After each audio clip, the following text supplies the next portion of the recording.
Hey everybody, welcome to this week's Say Report. This is your host, Siege and Sarwick, along with my host companion, as always, oh, Mr. Nasal Strip. How you doing over there? Pretty good. I decided to do a nasal spray at the beginning to wake me up inside. Cause I Yeah, can't not wake up. Save me, Siegen. Save me from the cliffhangers that have gone unresolved. I'm Devon line Decker. coke Devon was just doing on recording. Hi, how are you? What's going on? Where are we? What is going on? Hi, We everybody. Welcome to the Say Report, we got some episode shit, 112, the Resolutyn Report. yeah, we got some shit to cover today. Everybody And strap in. really, I know that we've made promises and then not made good on those promises. And right off the bat, Siegen, did you get 999 moons in Super Mario Odyssey? Nah, I got to 666 and got the skeleton costume and thought, this is a better ending. So I chose that instead. Yeah, I don't think I'll ever get to 999 in Super Mario Odyssey, and that doesn't upset me because that number is so friggin' absurd. Yeah.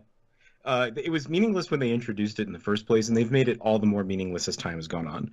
They've introduced so many new different ways to get stars and moons and shit, and all the different ways that you can get coins now. It's great. Like I love that game has longevity. That there's ways that kids that could not do certain things before now have the ability to do things because they can get more moons. Like all of the reasons they're doing that stuff is fantastic. One of the reasons for playing that game is definitely not to get 999 moons at some point. And yet, I cannot shake it as a person who grew up in the time of the 3D Collectathon, feeling like there's a bit of an emptiness with my Super Mario Odyssey experience because I didn't collect every moon. Well, it's that weird thing that they did with Super Mario Odyssey where they really kind of in their Nintendo way, they were like, we're going to do an open world game, but like weird, right? Like Nintendo always does. They're like, all right. We're gonna get on this bandwagon 10 years too late, and we're gonna do it in a way that nobody else has done it before, and probably won't make sense for anybody else to do it, but it'll be awesome when we do it. Is essentially what they did with Super Mario Odyssey. Is they like it's that is their like it's the same. Look at the Wii, like motion controls writ large, right? Like that's what Nintendo does. So they introduced this idea of the open worldness to the collectathon, which we've seen before, but Nintendo just went nuts with.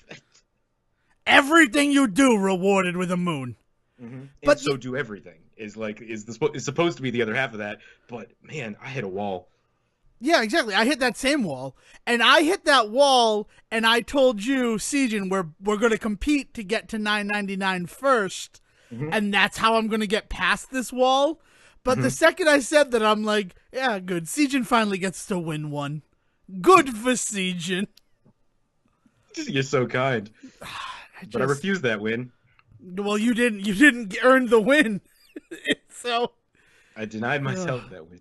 No, my bigger goal was always the skeleton costume from the get-go. And I know that by the time I got enough coins to buy it, everybody was saying you should have gotten the 8-bit hat instead. But that was never the intention.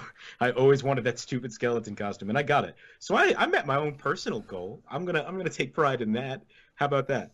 That's pretty good. I can get behind it. As a great woman once said this week, I don't have to prove anything to you. That's true. I don't have to prove anything to you. We're going to be talking about Captain Marvel once we resolve all the cliffhangers. One last cliffhanger. Dun, dun, dun. Dun, dun. No, the reason why we're recording this when we're recording it, in addition to the fact that this week's Say Report Jr., a 2-hour extravaganza. Get ready for that one. Is because I wanted to wait until Siegen had seen Captain Marvel. So if we don't talk about Captain Marvel on the episode about resolving cliffhangers, I don't know what the punishment would be. Red bellies given to ourselves? I don't... What the fuck are we, 5? No, it doesn't make any sense. That's much better. So, also, cliffhanger 1 resolved. You can't wear a knit hat and do podcasting. Doesn't work. Your ears, you need your ears. Yeah, hey, look at that. I was wondering why the levels were weird this week. All right. So here we are. We're here, and we're resolving. And it's a couple of simple things. So you get to choose your own adventure here, Siegen, because I haven't given you this. Donnie Darko or Bill and Ted. All right, we're gonna go Bill and Ted first. I just need to do that. Let's do that. So very interesting in that one. Most people choose to have the good news first, not the bad news. And I think you should take the bad news first, because then you ended on the good news. No, I feel like what I'm going to do is I'm going to sandwich this. Oh, you're sandwiching it beautifully. You're doing it. I'm going to do Bill and Ted, followed by Donnie Darko, followed by Captain Marvel if I have my druthers. So that's going to be I know you did it. It's just interesting that, but usually people don't have that forward thought. Mm-hmm. They just look at the two options and go negative to positive. That's why I got a podcast. And that... Thank you. Perfection. All right, so Bill and Ted. I have watched Bill and Ted's Excellent Adventure and Bill and Ted's Bogus Journey twice in 2019. Nice. I've watched Hackers 10 times. Just, to keep me honest. just so we're all aware. In terms of disclosure. Sorry. Devin's now desensitized to film. We understand. All right. Every movie is Hackers. I saw Captain Marvel. This is a little more like drippings of delight with your brother and Dale, and there were some like teenage kids in the theater, but they decided half their group sat in front of our row and half their group sat behind our row. Oh God, why would they So do that? During the trailers and the like front and center like movie stuff, they were talking to each other, and I was just like, man, can you imagine? Like, these are the kids who would do Hackers today. Okay. Devin. That's where my mind's at. Oh God. So I have watched Bill and Ted's Excellent Adventure and Bogus Journey twice. And these movies, as far as I am concerned, are very positive films. Okay, yeah. First of all, I think my favorite part about these movies is that Bill and Ted are not cool. We look at them and think, wow, these guys are cool. But in terms of their microcosm, they're not really cool guys. No, not at all. I think they're slackers. They're a joke, right? Not only are they slackers and they're a joke, like, I was looking at Ted's outfit in the first movie as like, that would be easy cosplay. You get a Van Halen 5150 shirt, you get a black vest, you put on some black pants, and you tie a red... tie a sweater around your waist. Yeah. It's very easy cosplay to be Ted Theodore Logan. I wanted to start this episode with I am Devon D. Decker Esquire. And then you would go, and I'm Siege. Oh, man, I'm all over. Everybody's favorite bit, all of the dead bits. All the dead bits. All the bits that didn't happen. So this is an interesting movie. And the whole conceit is that 700 years from 1989, where the movie 1988 is when the movie takes place, the first movie, they have become sort of the new gods. Yeah. You keep going. I mean, like, you're not. There's nothing to add here. They've literally become the new gods. Their teachings have become the rhetoric of the entire world. Bowling scores are way up. Mini golf scores are way down. Thank you, George Carlin. R.I.P. So good. It is. It's great. And their main message is be excellent to each other and party on. Mm-hmm. Right? Yeah. And that's a great message. Everything I'm saying is positive. And that is why the first time that I watched Bill and Ted this year, there were 3 moments that struck me as, oh, damn. Oh, damn. And then I watched again with a closer eye through the politically correct, like, what I'm calling the hindsight lens. Right. And, the hindsight lens. We all wanted Rachel and Ross to get together in the 90s.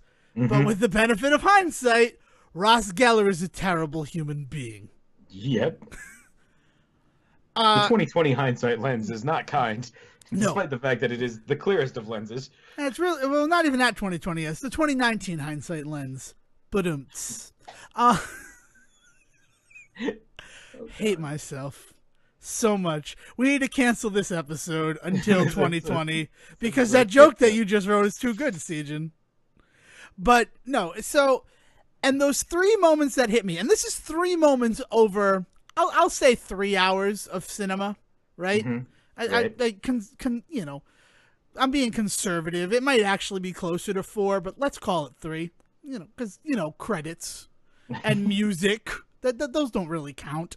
They do. Not I love epically those long films is what we're getting at. Yeah. And I wonder if these movies, if looked at through the hindsight lens, just for these 3 brief moments, would be stricken from the record.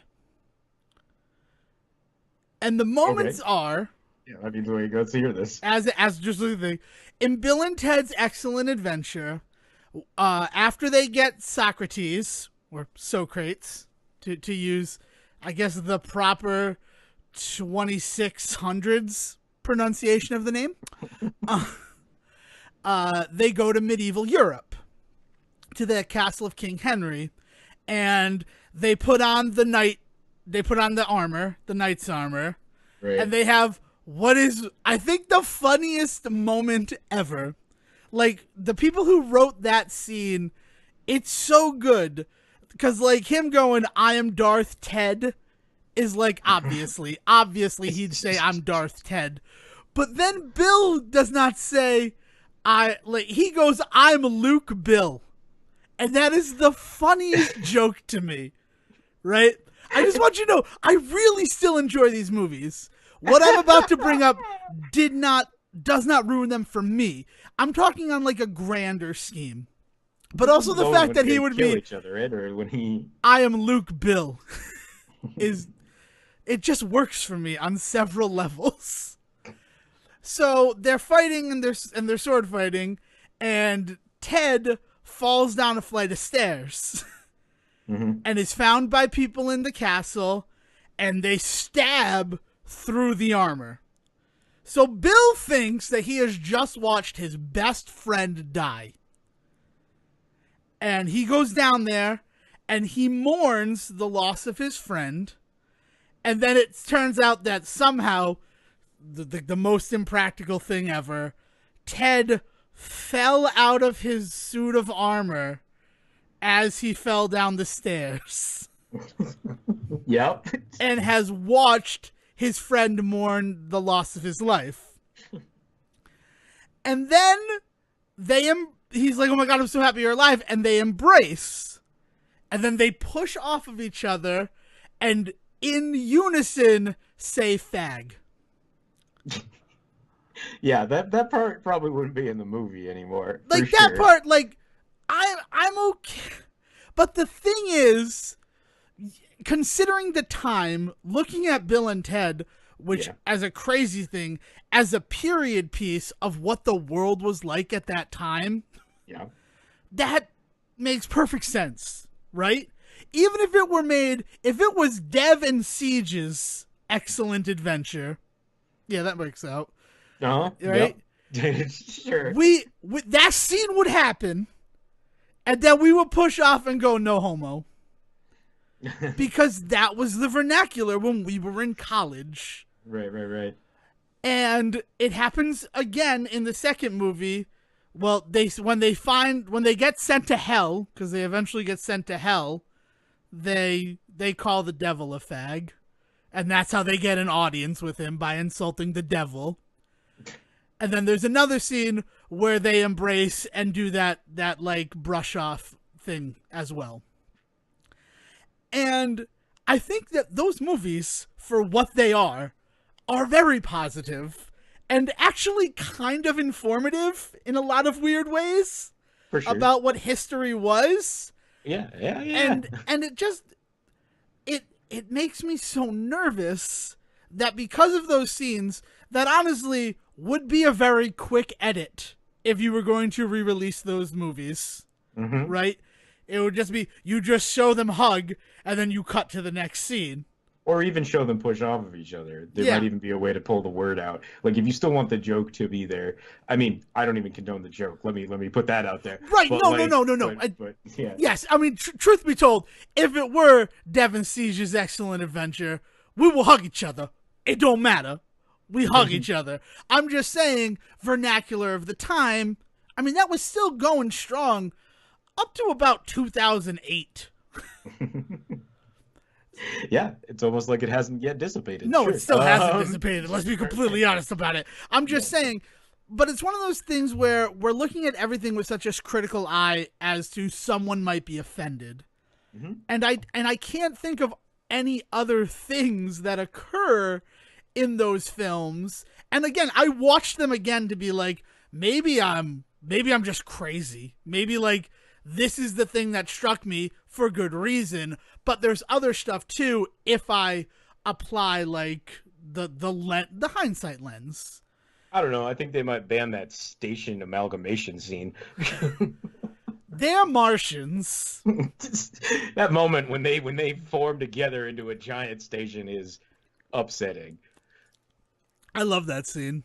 That was, ever since I saw that movie as a kid, I'm like, that was awesome. And Giant Station, in addition to having a excellent Martian butt, it's awesome. Like, I would want Station on my RPG team. Oh my god. And not just to build good robot us's, Sejin, but like, he has excellent charade skills. Oh man. I don't know. It's just one of those things where it's a movie that I never even think about. This film could be offensive in some way, right? Yeah. They call Bill and, like, the world views Bill and Ted as like stoner icons, but you never actually see them do that. No, more than anything, they're just idiots. They're idiots. Like, and it talks about, but they're idiots, but they're good people overall. Like, they care about other people, and they're not offensive to women, which I think is really cool. Because, like, I was, like, super nervous that the scene with the princesses might be construed negatively through the hindsight lens. And I'm like, no. He's like, give him some lyrics, dude. And that's just, like, that's poetry. Basically, you just said, read this girl you find beautiful poetry. And it's such a big part of their characters that they're not derogatory towards women, that the evil robot versions of them, one of the defining factors is how terribly they treat the princesses. Right. And it's also, they're actual princesses. Yes. It's not like they call their girlfriends the princesses because that's how they view them, like trophies. They're from medieval Europe. Yeah, man. No, there's a lot of good stuff going on in those movies, but like anything that you go back and watch, you always find that nugget of something where you're just like, oh, right, this was a problem back then that we just didn't even realize was a problem. And I mean, that's progress, man. That's just gonna happen. Right. The more that we learn, the more that we move forward, the worse things are gonna look behind us. You know, take it from somebody that's been rewatching Buffy, and trying to come to terms with the fact that like that show is not the shining example it once was, right? You know, and God knows in 10 years what we'll look back on now. That's very true. But I think the important thing is what progress actually is. Progress is being able to watch something from a time period and recognize, okay, look how backwards our way of thinking was then compared to how we think about things now. Progress is not, oh my god, we can't let anyone see this because it will offend them or it might make this happen again. Well, right. Burying your head in the sand is never the way to go. No matter what side of the fence you're on. Like, burying your head in the sand about the issue is never the right answer. I mean, those who fail to learn history are destined to repeat it. Or something like that, for sure. I was just going for it. And I mean, and it's interesting because we record a day after the fact that The Simpsons have pulled Stark Raving Dad from existence. Like, The Really? Simpsons have said, this episode no longer exists in light of the Finding Neverland documentary. Oh, because of the Michael Jackson stuff. Okay, Yeah. I thought we were gonna go on. I mean, I Oh, wasn't even because of the thinking pink about that. shirt? Yeah, no, it's because Michael Jackson did a voice. And I look at that in such a weird way because it wasn't confirmed that it was actually Michael Jackson until like 2014. Yeah, it took a long time for that to ever come out. Like they only confirmed it maybe 5 years ago. And now, in light of this new documentary, then they're gonna be like, no, we're going to disassociate The Simpsons. And again, it makes me nervous because what other things that have been on The Simpsons are going to be judged worthy enough to completely redact them from Simpsons history? Yeah, man. I mean, but also in terms of historiography, like looking back and seeing, like, it, nobody in the future is ever going to understand how big of a deal it was for this story to finally come out if they don't understand how big Michael Jackson was and what he was in the world. And so, like, if we bury a bunch of Michael Jackson stuff and act like he never existed, it does a disservice to the stories of survivors. You know what I mean? Yes, Like I do. to ignore, yeah, just like to ignore who the guy was is to ignore the issue, is to ignore the victims. I there is a certain level of contemplation that we need to put into into the way that we view Michael Jackson. Like, we definitely need to step back and think about the ways in which he is still idolized. We need to step back and we need to rethink the ways in which we view the stuff that he was in the past. Like, I don't know. I'm a kid that grew up watching like Moonwalker and Thriller and shit, and like I did, like that stuff is so in the blood of everything that I've ever done that it's going to be hard because every now and then I'm going to come across something that is related to that, but I'm not going to pull it out of my repertoire. Like, I'm not going to forget it ever existed. Like, if somebody wants to talk about Moonwalker, let's talk about Moonwalker. Like, yeah, it's just like it is a fine line that has to be walked, and I think things like pulling episodes of TV shows that he was on is crossing it. I 100% agree with that. And it's also kind of strange because, like you said, doing a disservice to the victims, this stuff is not new. I think it was The Onion who ran with one of their fake headlines that Jackson Estate confused that this stuff has been continues to steadily come to light. Like, yeah, no, it's not new, right? Like, Yeah. The joke about Kmart and Michael Jackson both having boys' pants half off, that's existed since I was in elementary school. Yeah, we played that game back in the 90s. Like, Like, it's so strange that, like, this is the time. And it's also strange that it's The Simpsons who a year ago were staunchly defending a ethnic stereotype character, yeah. then being like, oh, but Yeah, Michael and Jackson like, did a voice on our show, we need to completely remove that. well, and I don't want it to come across like I'm upset that like the why now conversation, it needs to be like clarified, right? Like, it's not like, why do we suddenly care? This has been going on forever.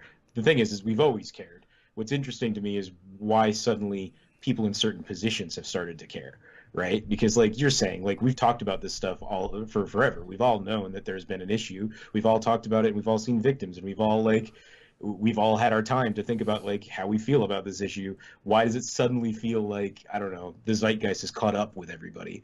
Like, I just don't want it to come across like we're saying, like, Oh yeah, why no, now I it's don't such a want weird to. who Yeah, cares? me saying Yeah. that, like, as children we joked about it, is this thing that, like, it was never a secret. It was Mm-hmm. never a secret. The time to do something about this episode, The Simpsons, was then. The Right. time was not to allow the king of pop to continue to reign until it might affect your bottom line. Right. And that's really what it feels like. Yeah.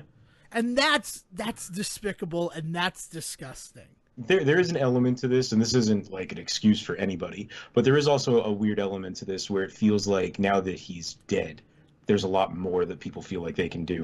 And I mean that all around. Like, I mean, in terms of like the business dealings, they probably feel like they can get away with doing shit without him suing, because God knows what kind of contract he would have had for this sort of shit.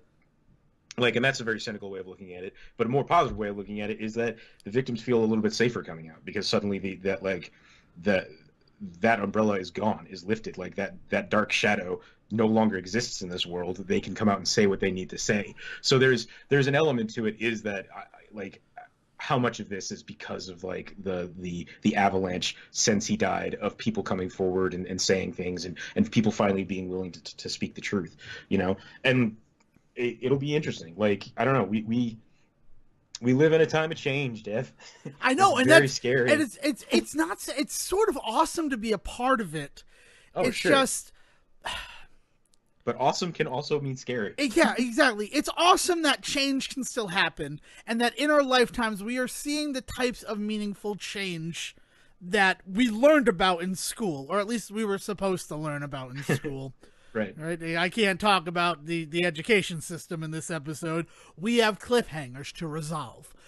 But it's one of these things where it's like, right now we live in a time of meaningful change happening in all facets of our society. And I just want to make sure that the changes are handled correctly, that it's not just we're going to bury this person and that's how we're going to deal with it. Because I don't think that's good, right? Like you said, you need to understand how much of a cultural icon Michael Jackson was in Right. order to understand, like, The facets of what happened, like, Yeah. like all of the little elements that led up to his ability to commit the crimes that he committed, to live the life that he led, to do what he like, to get away with things, was all because of who he was. So to ignore who he was, it almost, in a weird way, makes the world look worse, because it just looks like we really just kind of ignored this very major problem without any explanation as to like why people behaved in the way that they did. And again, it's not like it's an excuse for anybody involved, but like to not have the reason there it's going to be hard in the future for us to ever talk about these things and how to prevent them and how to change them if we can't ever look back on how they happened in the first place. yeah. And the fact that, and The Simpsons is such a weird thing to look at, because we look at it now, you look at it in 2019, and that show has been around for 30 years. It's a huge part of the cultural landscape that people grew up in. But for them, in their third season, to have Michael Jackson say, "I like Bart, I'd like to do a voice on the show," that was huge for them. Right. That's the kind of stuff that, like, what? Why? What? The Sim? What? like imagine being Matt Groening and getting that phone call. Right. Exactly.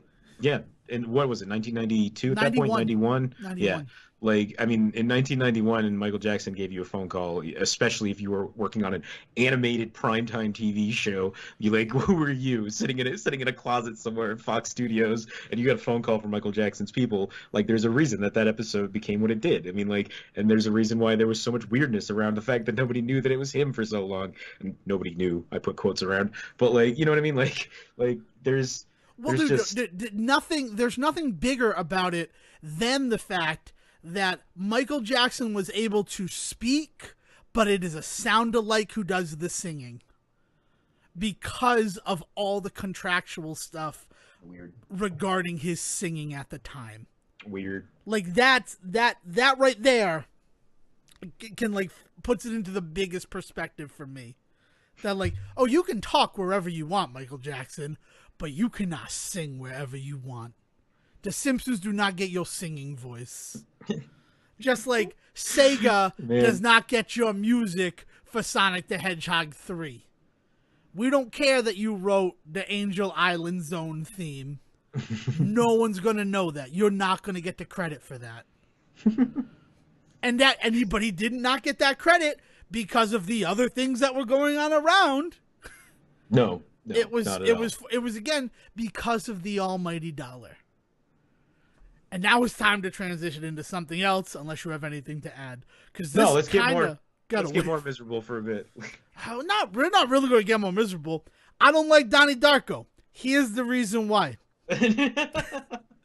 I worked at a Blockbuster Video from 2002 to 2005. Mm-hmm. This was the job that I had. I loved my job at Blockbuster Video. But a little movie came out right as I got my job at Blockbuster Video. And that film was Donnie Darko. And everybody who worked there, Devon, you need to see this movie. Devon, you need to see this movie. Now, we've covered it before on the show, but Sijin, what is the fastest way to get me to not do something? For the world to tell you that you need to do it. Yeah, pretty much. I like to make my own decisions. I like to come to my own conclusions. Mm-hmm. So the more people tell me I need to do something, the less likely I am to do it. So I refused to see Donnie Darko. And then I'm in college and I make friends. This is cool. Can we talk about how cool 2004 was? Come back with me, Sijin. It was a very good year. 2004, I sign on to the URI network with my MacBook Pro that is still underneath this desk that I record this podcast at. I don't know if it'll turn on, but it's there. It's in my Mac case. It's because you can't let anybody else get it. It's too dirty. There's too much information. Bad information. It's in my Mac case because at the time, people made specific cases, not Apple, other companies.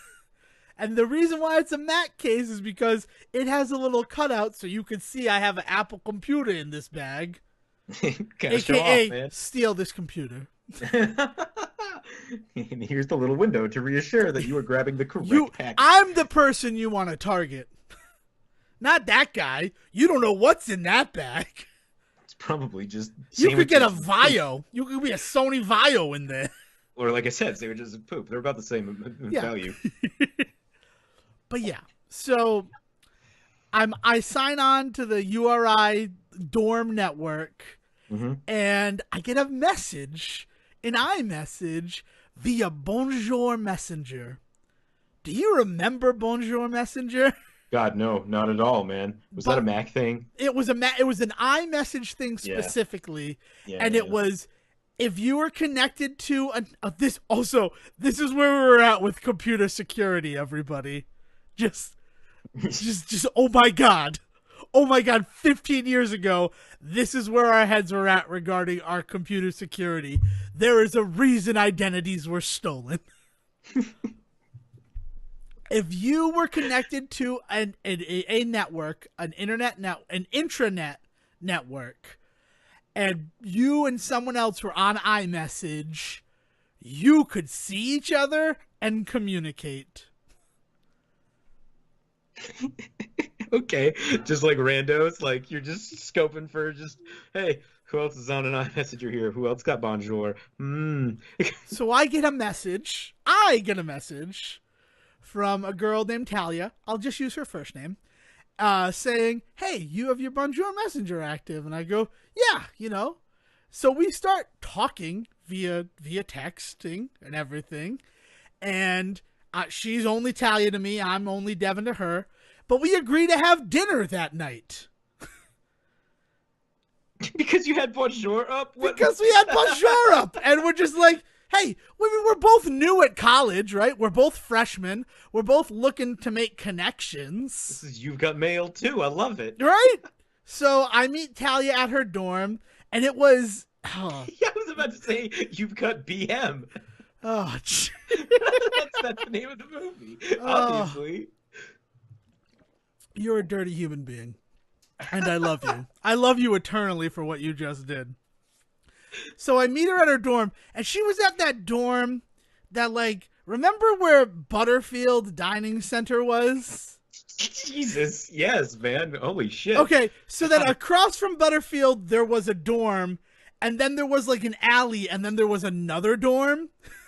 A lot of bad butt jokes that they used to make about that place that I Yes, could be I'm playing right now. fully aware. She lived in that dorm behind it, and that dorm, Excellent. what was it? Excellent. That place was trash, but Yeah, yeah. right. It was the smoker dorm. Yeah. Like every kid there smoked, and so I go up, and it's like this thick cloud of smoke, and I'm like, I'm meeting a stranger.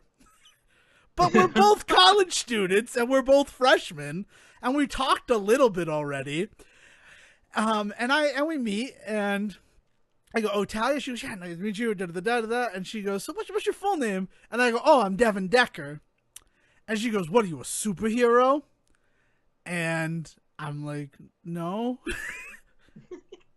And she goes, "Oh, it's from Donnie Darko." And I'm like, "Oh God, no." No. And it was this thing, like, it was this moment for me where I'm like, oh, everybody cares about this movie. It's not just the movie nerds at Blockbuster Video. Everybody saw this movie for some reason. It's affecting my first meeting a stranger from the internet moment. We went on to become good friends. I will not lie. I'm very happy that I had my BM open that first day on college campus. Oh my god. Yeah, But so Donnie Darko became like a thing for a while, man. Like and it continued to be a thing. yeah. And one night, one of my coworkers was like, "We're just watching it. We're just watching it." So a bunch of people who already saw this movie, my father, Oh god. me, and Rusty, the guy who got me into theater, because he's like, "Oh, you're watching Donnie Darko? Everybody tells me I should see that. I'm coming over." And I'm like, Thanks, Russ. "Thanks, Rusty." Rusty and I, Rusty's a good story. I'm glad I know Rusty, but I like that he's like, "Yeah, fine, I'll finally do it." And we sit down and we all watch this movie, and the movie ends, and everybody turns and looks at me, and I'm like, "It's all right, I guess." Like, it's a movie. It's not a sandwich. It's not really my speed. And Nice. everybody sitting there, except for my father and Rusty, who also just watched it for the first time, go, "Well, you need to see it again. That's the problem. You've only seen it one time. When you see it a second time, oh, you're going to love it." God. And I'm like, "Nope, get the fuck out of my house." Oh my god. I watched this movie that you've been telling me I have to watch for literal years. And I've watched it, and it did not change my life the way that everybody said it would. Yeah, man. And the thing that I remember is afterwards, I mean, you've been to my house, that, like, the little, like, walkway from the kitchen door to our driveway. Yeah. Rusty and I sitting there, and he's packing a bowl for himself. I didn't smoke at the time. I might not even smoke. I don't smoke. What are we talking about? But he's packing a bowl for himself. and he's like, "Yeah, I mean, I get it." And I go, "Yeah, it's the temptation of the Christ." He goes, "Exactly. That's why they saw it in the movie." Because that's playing at the theater. Yeah. Is the temptation Yeah. of the Christ. You know, what's his name? The guy that made that movie. He ends up nailing that point home like super over the top hard with his follow up. S. Darko? No, Southland Tales. Oh, Southland Tales. Yes. Yeah, that's the Forgot one about that is. Southland Tales. It's like it's an anthology movie of Bible stories. Like, dude's super into the Bible. Yeah. He's way into it. But I'm just like, I'm like, it's just last temptation of the Christ. He's like, yeah, right? He has to choose to let himself live or to let that girl live. And frankly, I think he made the wrong choice, but that's me. And I'm like, oh, Rusty, I'm so happy that, like, you feel the same way about this as me. Because, like, Rusty also worked at Blockbuster before he introduced me to the world of theater. So he'd seen a lot of movies. And the issue is that, like, I think for a lot of people, when it came to Donnie Darko, it was their first movie like that they had ever seen. Heady. Yeah. Yeah. Yeah. And For that's sure. why it struck them the way that it did. Yeah. And I've never gotten it. And I vividly remember that evening. And Yeah. all I of the mean, well, people who piled into our living room to watch that movie. but I think the key is that you do get it. Like, it's not hard. Like, that's the thing, is that the way, for me, the way that movie was always brought up in my life is that it was this like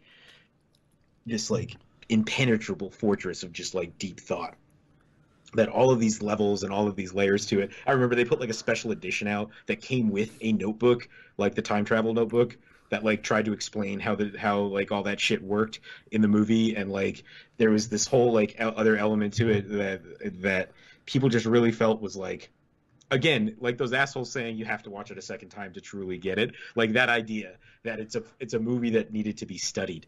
Like it was the first really popular film, I think, of our generation that needed to be unpacked.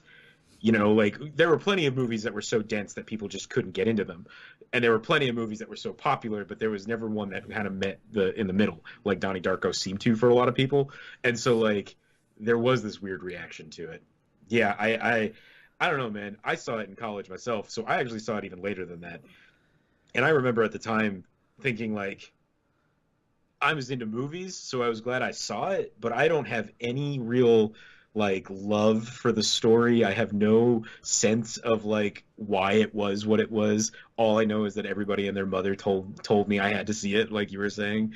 Like, yeah, it's a weird one that is as soon as it became big, I feel like it disappeared again though. Like I don't remember the last time I thought about Donnie Darko before you bringing it up the other day.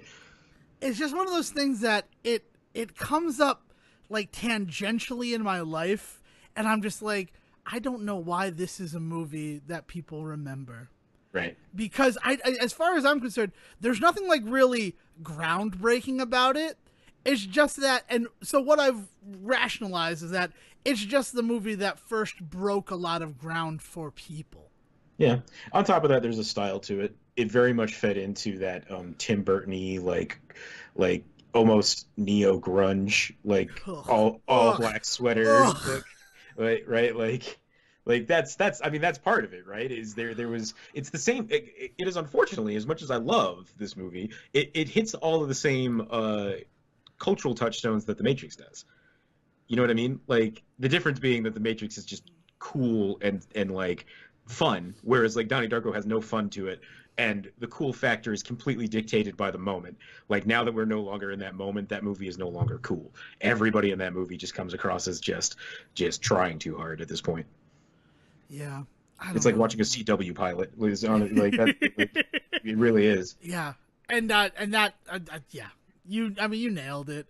But that's it. So that's why I don't really like Donnie Darko, mostly because it was used in this way that I'm just like, oh, that you thought that was clever, saying to me, "What are you, a superhero?"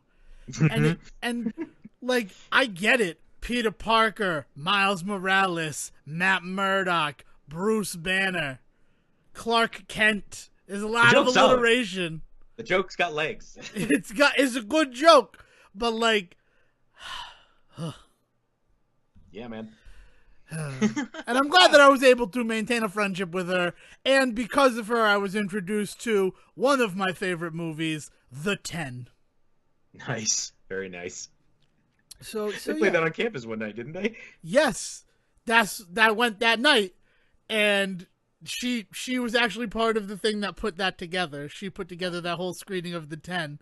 That's And then cool. at the end, they asked, and I had already seen the movie, and they asked a trivia question that was like super heady, and I knew it. And so the copy of The 10 that I own is the one that was exhibited on URI campus. Nice. Fantastic. Yeah. Beautiful. So that's cool. So now, with the remainder of the episode, we get to talk about Captain Marvel, Sejan. Woohoo! Yes. Thank you. Oh my God, man. Please. Yes, let's talk about this movie. I look, before we do say anything, I people got to just know before we start this that I enjoyed the hell out of myself with this movie.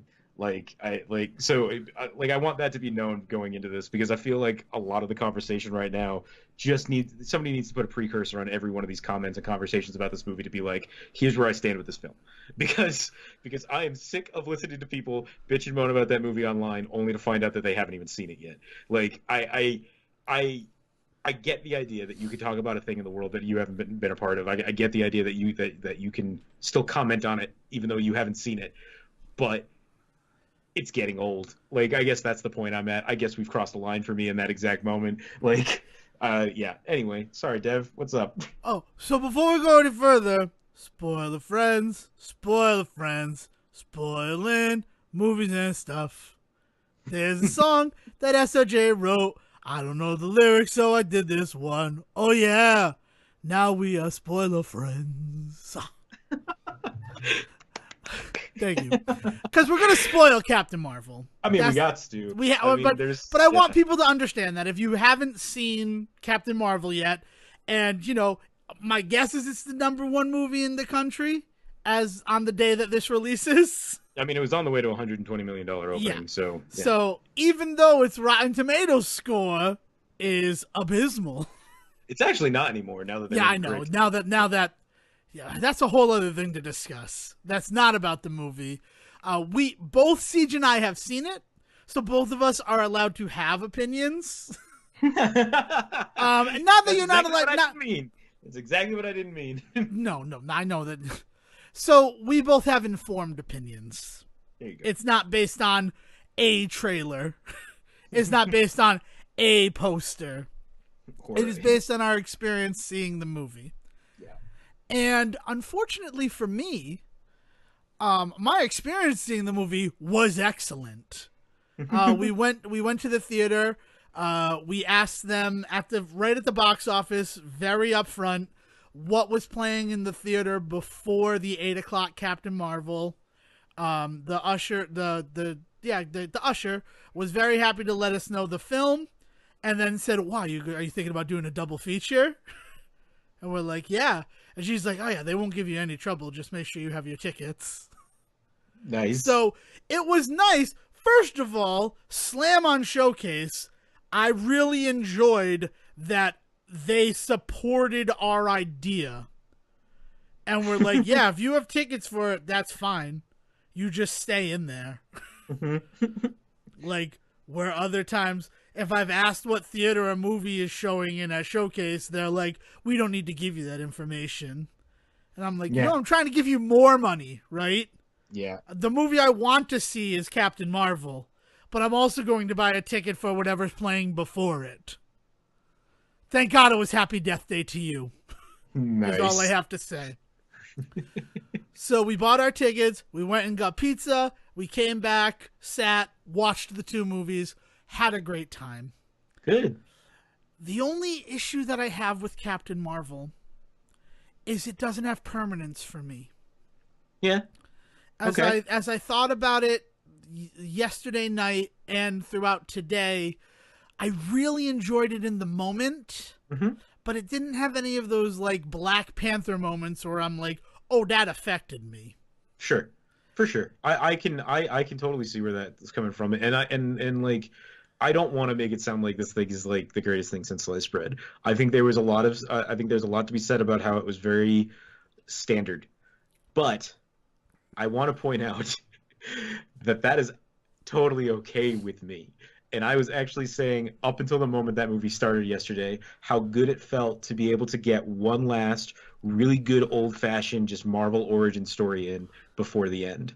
And how this was like this really actually comforting moment for me, because I remembered it was like going and sitting down to Iron Man at the first time. For a lot of reasons, we ended up in this really cheap-ass theater in town where nobody else was. So it was just like us and a couple of other families in the place.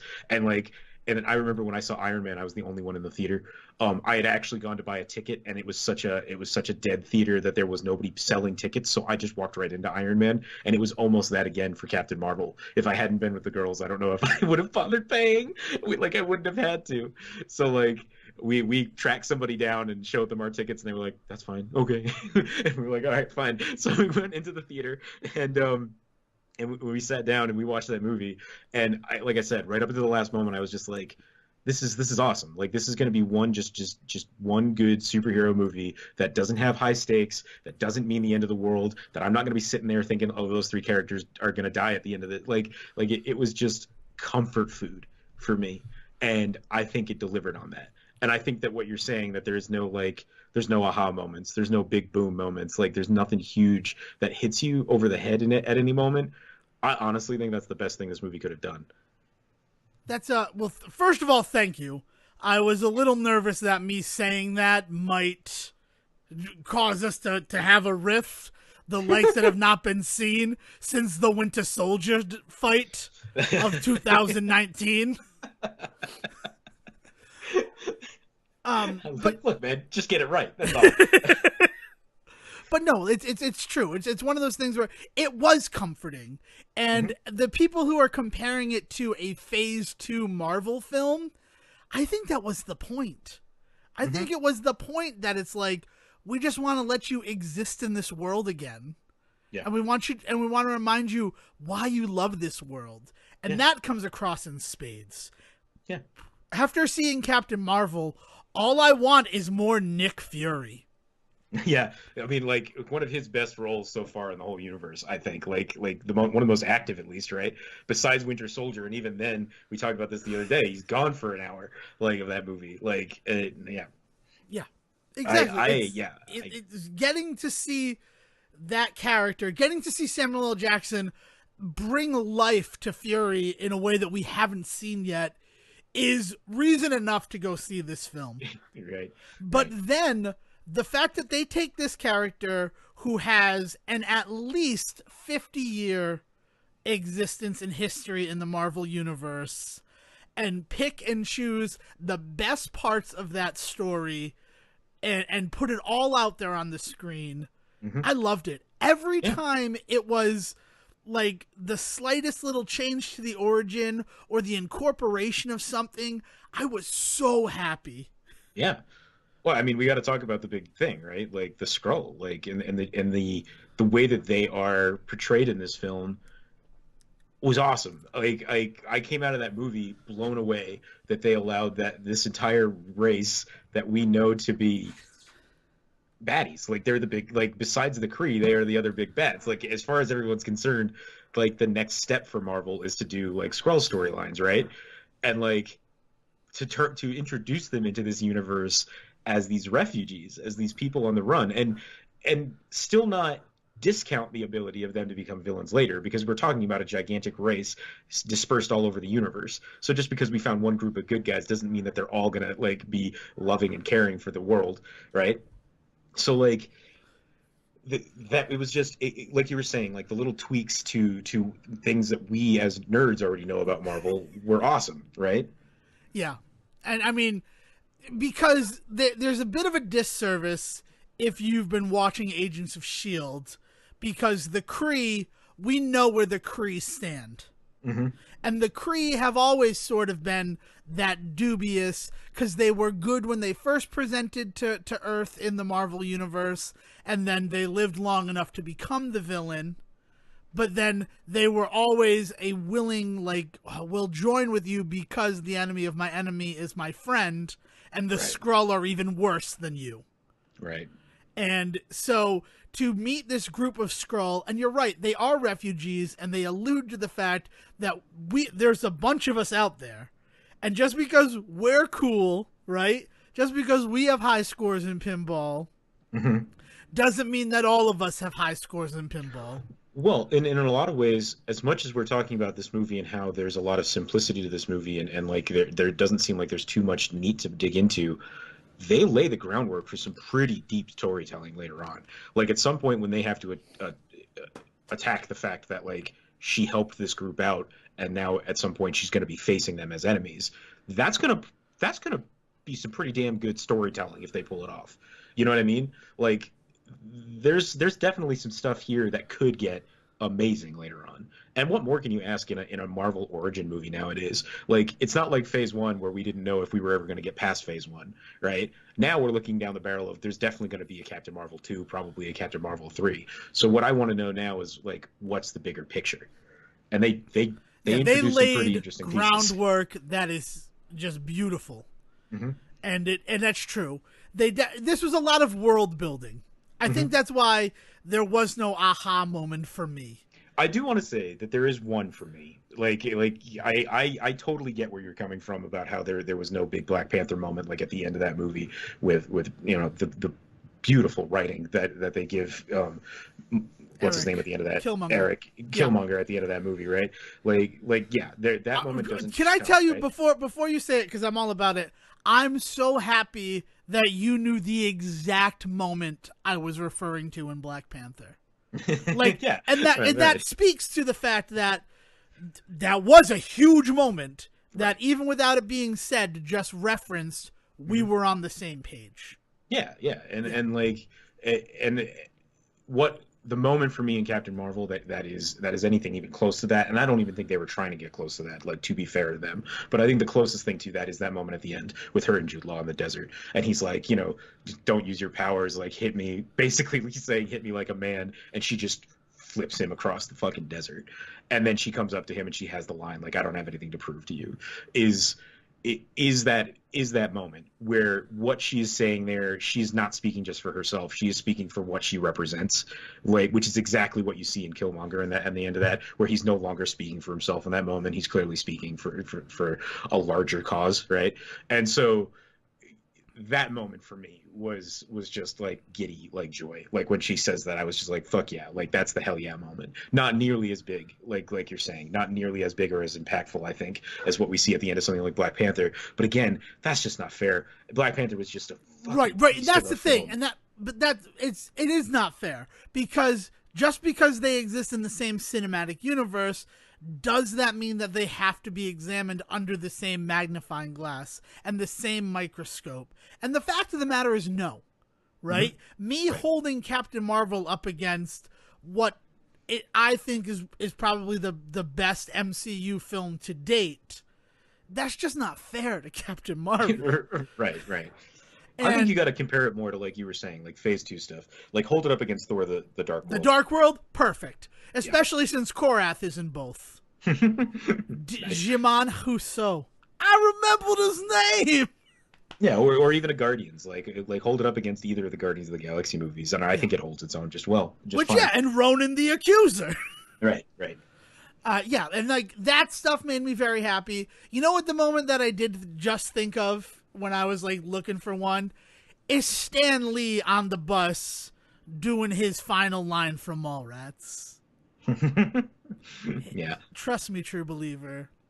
That was so good. yeah. Well, I mean, the whole like, did you guys got the opening right? Yes, of course. Okay, I didn't know if they just did it for certain versions of the film or something. Like I just wanted like that. Oh my God, talk about Which heartbreaking. I I was mean, the already big crying before question we even started. the big question was, is that every movie this year or is it just this one? Oh, they've got to do it on Avengers. They have to do it on Avengers, but that's like the question is like, I might have saved it for Avengers. Just saved it for that. Yeah. I don't know, man. I I mean, think I trust me, I understand yeah. that like this is the first major Marvel release since we lost Stan Lee, and it was it was beautiful. It was friggin' awesome. Yeah, well, I also think that there's a modicum of Marvel wanting to throw their support behind this movie, Yeah. and like I think some of it is the idea that like they're not going to like to not do it for this film could have been perceived. I'm not saying it would have been by everybody, but could No, have been but you're perceived as right. I them mean, ignoring this this film. Yeah, yeah, you're not wrong, and that's unfortunate. But yeah, that was wonderful. Him and that scene was great, and her hmm little smile at that. I'm like, I don't care that this just broke the fourth wall. This is great. yeah, Or maybe she smiled because Mallrats. No, she was gone in 1988, so she can't be like a closet Clerks fan. yeah, It yeah, can't yeah, be yeah. like, oh, my favorite movie is Clerks. I also like I think that I think the depth is there, and I think it's a lot more subtle than Black Panther was. I like because I was thinking about like Nick Fury losing his eye to a flurkin, as opposed to the story that we're told in Winter Soldier, right? But what's amazing to me is that I laughed in the moment because of course he lost his eye to a cat scratching it. After everything that we've thought about Nick Fury and all the different weird stories we've kind of alluded to with his eye, to find out that it was a cat scratching it is hilarious. Then I thought about, oh, but he's also like an elder god that like scratched his eye out. So actually Nick Fury kind of lost his eye in one of the most badass ways possible. Because actually, if you really think about it, like what Goose really is in the Marvel universe in the comics is like on the scale of like a nowhere almost. Like Yeah, that's true.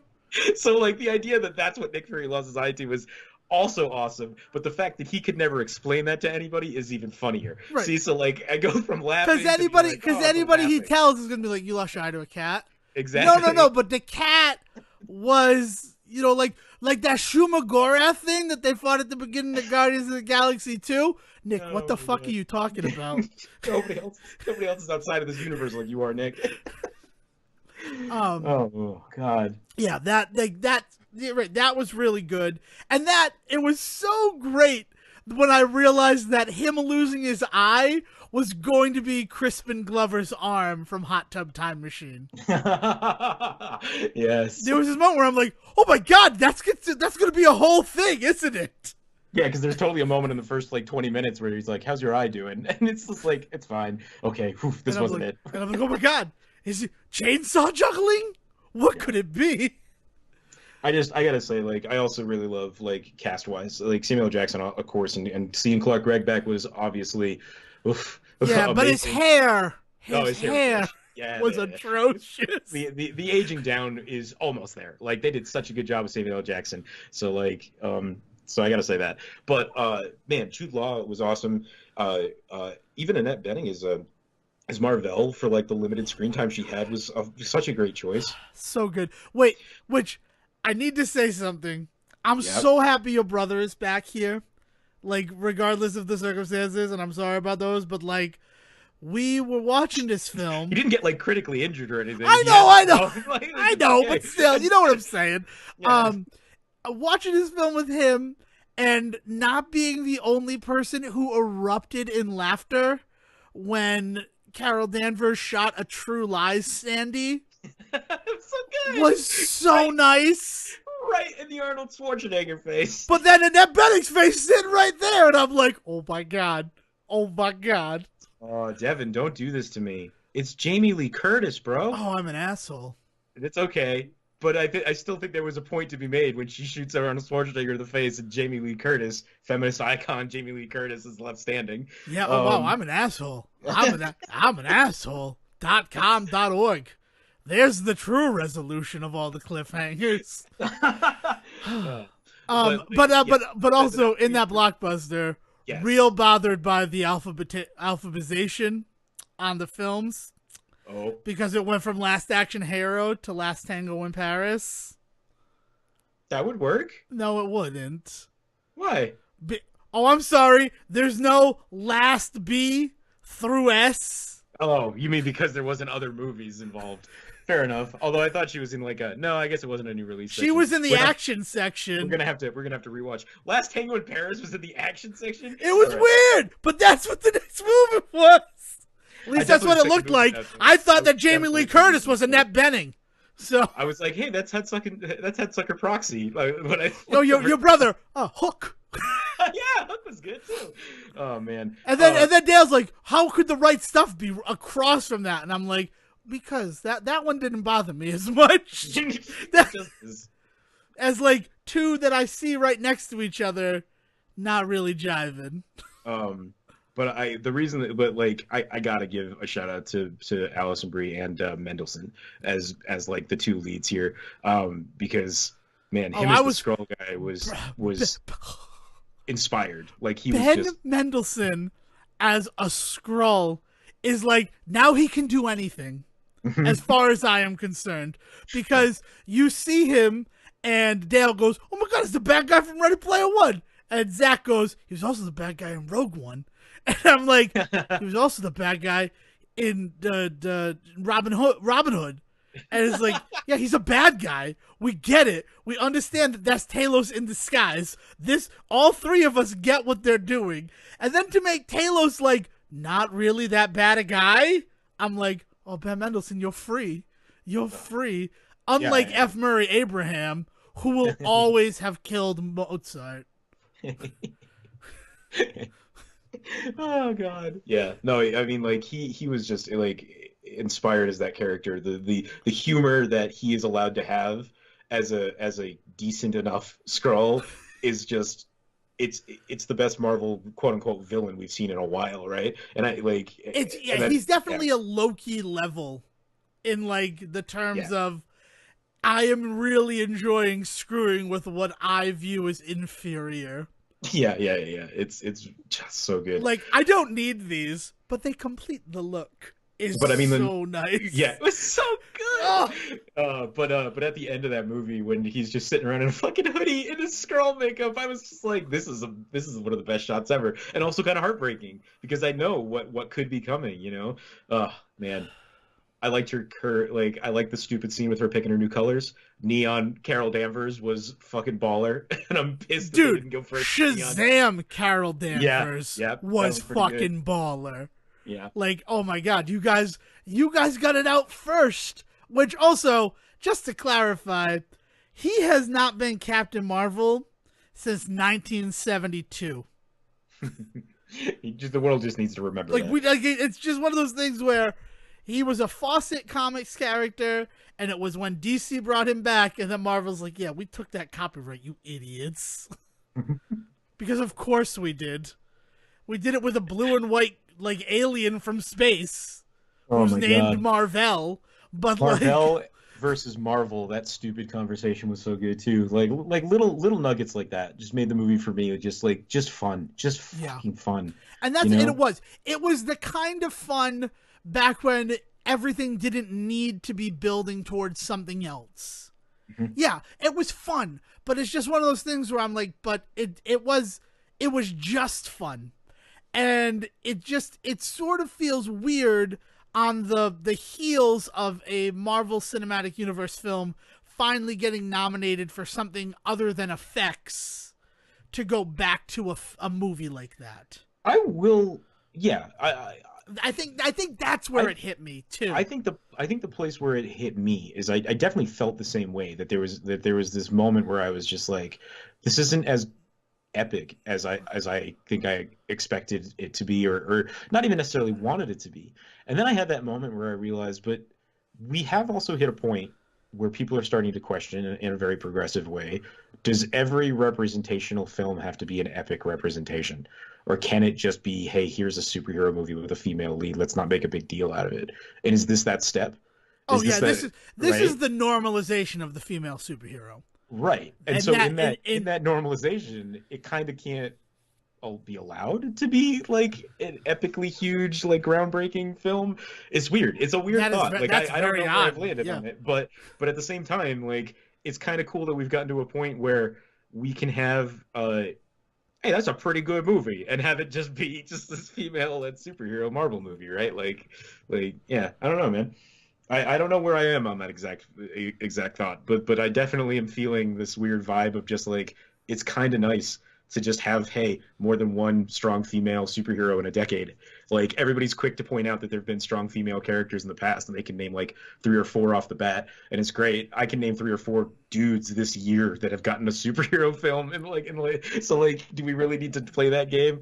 Like, it's kind of nice to Well, just but like, but have on that. that same level, I can name 4 or 5 in this film alone, Mhm. and that is something that's nice. Yeah, yeah, Where and it's not like Wonder Woman where you have an island of women who are warriors, right, right? right.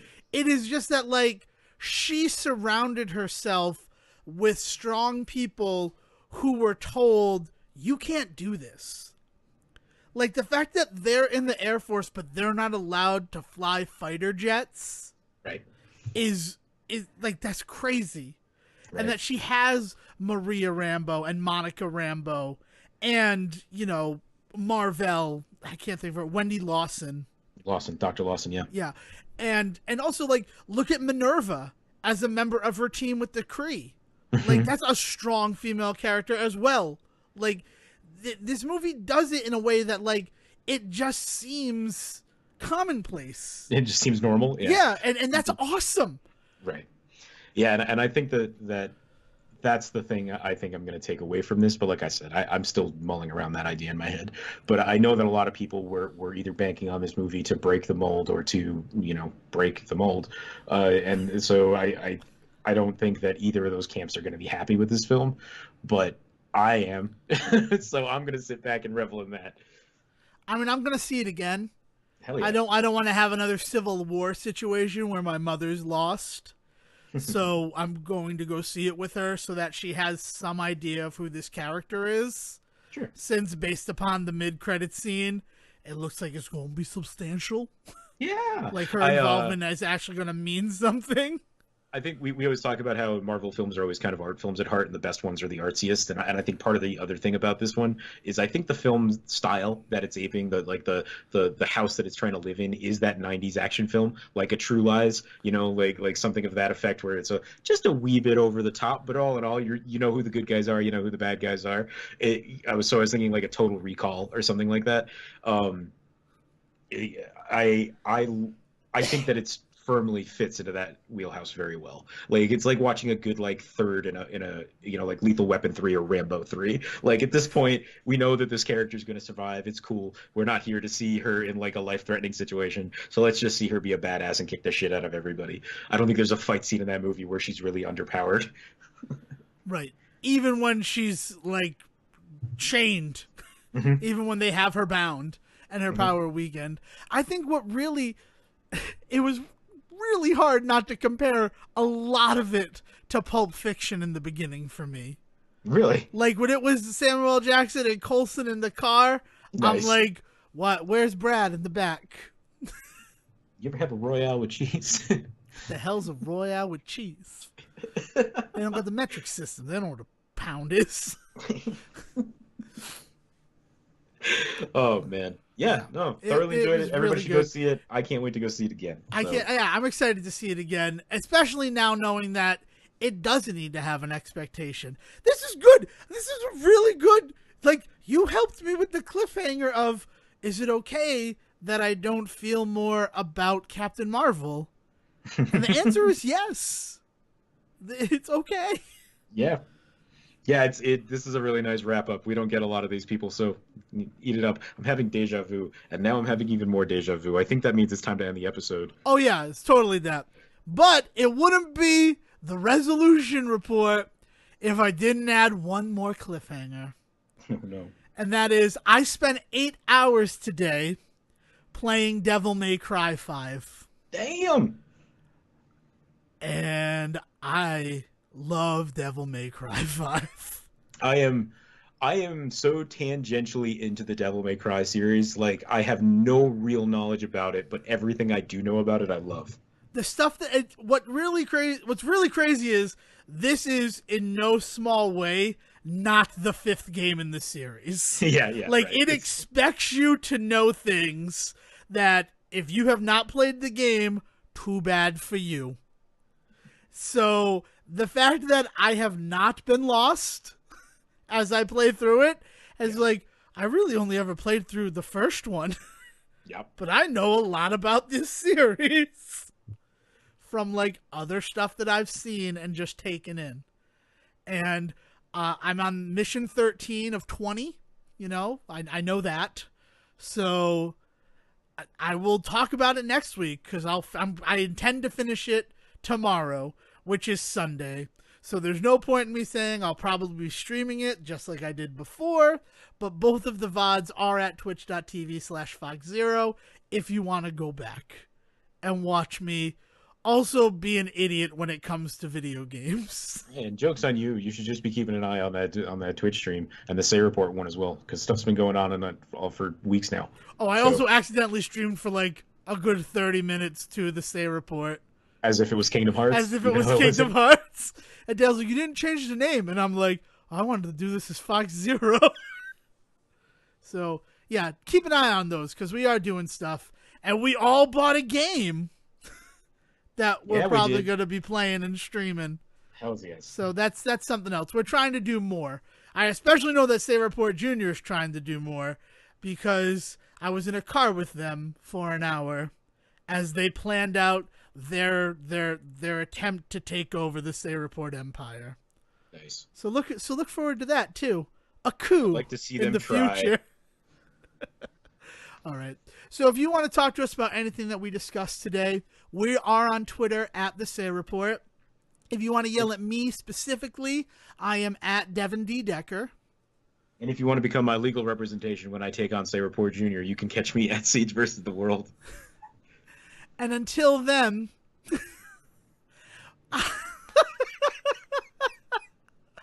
Will, just take it home. I was trying to do a I will do anything for love thing because we talked about Meatloaf today, and it just we'll end the episode. Have a good night, everybody. Thank you for listening to the Say Report with your host Devon Decker and Stephen Selwick. Please follow the guys on Twitter and Facebook by searching for The Say Report, and you can always subscribe on your podcast channel so this is delivered straight to you and you can enjoy it every week.